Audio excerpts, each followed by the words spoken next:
தேவன் மோசேக்கும் தமது ஜனமாகிய இஸ்ரவேலுக்கும் செய்த யாவையும், கர்த்தர் இஸ்ரவேலை எகிப்திலிருந்து புறப்பட பண்ணினதையும் மீதியானில் ஆசாரியனாயிருந்த மோசேயின் மாமனாகிய எத்திரோ கேள்விப்பட்ட போது, மோசேயின் மாமனாகிய எத்திரோ மோசேயின் குமாரரோடும் அவன் மனைவியோடும் கூட அவன் பாளையம் இறங்கியிருந்த தேவ பர்வதத்தினிடத்தில் வனாந்தரத்துக்கு வந்து மோசேக்கு சொல்லி அனுப்பினான்.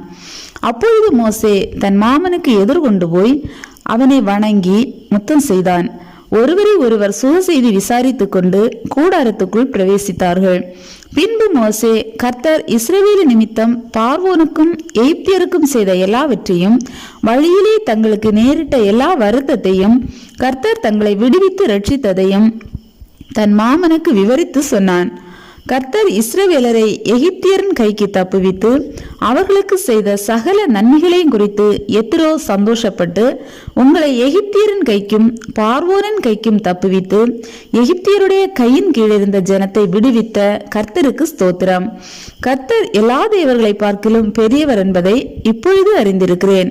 அவர்கள் இடும்பு செய்த காரியத்தில் அவர்களை மேற்கொண்டார் என்று சொல்லி, மோசேயின் மாமனாகிய எத்திரோ சர்வாங்க தகன பலியையும் மற்ற பலிகளையும் தேவனுக்கு கொண்டு வந்து செலுத்தினான். பின்பு ஆரோனும் இஸ்ரவேல் மூப்பர் அனைவரும் வந்து மோசேயின் மாமனுடனே தேவ சமூகத்தில் போஜனம் பண்ணினார்கள்.